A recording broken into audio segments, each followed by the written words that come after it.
Aujourd'hui, on va parler d'un sujet qui passionne beaucoup de jeunes. Comment trouver son premier appartement en tant que locataire? Moi, c'est Charlotte et je vais te donner tous mes conseils pour que cette étape soit un véritable jeu d'enfant. Alors reste jusqu'à la fin de la vidéo. C'est parti!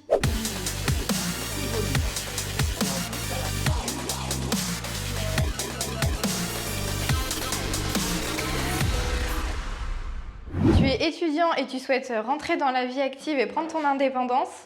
C'est exact! Eh bien, ta première grosse responsabilité, ce sera de trouver un logement. Première étape, définir son budget. Tu dois connaître ta capacité financière. Généralement, les propriétaires exigent de toucher au minimum 3 fois le montant du loyer. Combien? Si tu visites un appartement avec un loyer de 500 €, ton salaire devrait être au minimum à 1 500 € net.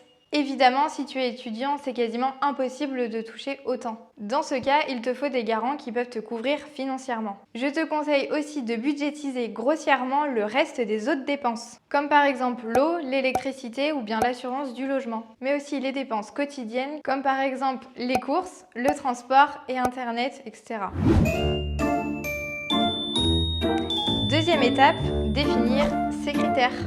Pour éviter de perdre du temps et de l'énergie, tu dois te poser quelques questions avant de faire tes recherches. Combien de chambres te faut-il? Quels sont les services dont tu as besoin à proximité? Est-ce que tu aimes sortir et faire la fête? Je suis pas bourré. Je suis pas bourré.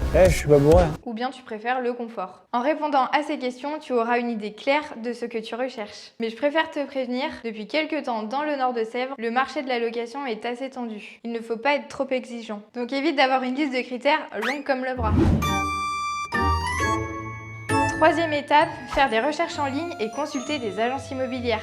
Une fois que tu as des critères en tête, il est temps de faire des recherches en ligne. Prends le temps de bien filtrer les résultats en fonction de tes besoins. Et surtout, fais attention aux arnaques. Si tu consultes un site comme Le Bon Coin par exemple, les annonces ne sont pas toutes postées par des professionnels. Tu peux tomber sur un logement de rêve à des prix dérisoires. Et des photos plus qu'alléchantes. Souvent, on te demandera de verser un acompte pour réserver le logement. Alors ça, ne le faites surtout pas. Si tu veux plus de conseils pour identifier les arnaques, dis-le-moi en commentaire, ce sera peut-être l'objet d'une prochaine vidéo.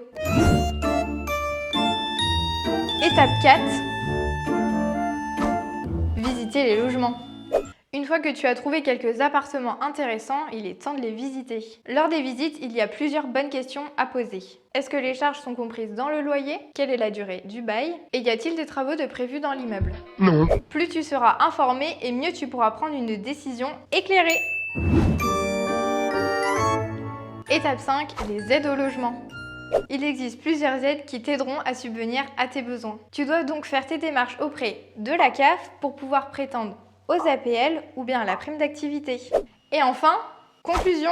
Voilà, nous avons parcouru l'ensemble des étapes clés pour trouver ton premier logement. N'oublie surtout pas de prendre ton temps, de comparer les offres et de demander des conseils à des professionnels. La Team Loc Nord de Sèvres est là pour t'accompagner. Si tu as aimé cette vidéo, n'oublie pas de liker et de t'abonner. Comme ça, tu ne manqueras aucune de nos prochaines vidéos. A bientôt, c'était Charlotte des agences Laforêt Nord de Sèvres.